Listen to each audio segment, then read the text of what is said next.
Fl-aħħar jiem il-Gvern qal li l-proġett tal-Baċir numru 1 se jitlesta fis-sajf tal-2013 u dan għaliex il-proġett waqa' lura b'sena. Id-dewmien biex ikun les dan il-proġett ħoloq inkonvenjenzi kbar residenti u s-sidin tan-negozji. Kien hemm persuni li korrew u saħansitra mietet anzjana. Dwar id-dewmien fix-xogħol fuq dan il-proġett, One News tkellem mal-Ministru Carmine Bonnici li huwa minn Bormla u għalkemm fl-aħħar elezzjoni ġenerali kontesta fuq it-tieni distrett ma kienx elett minn hemmhekk.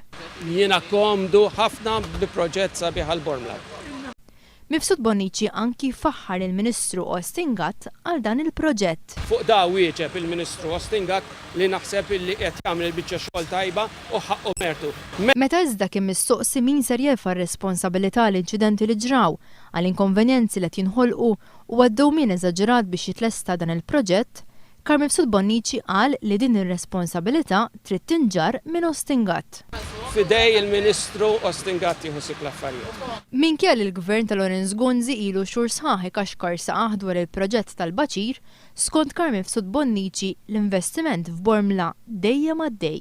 L-investiment ġo Bormla għadda u għadu għaddej sakemm hemm Gvern Nazzjonalista.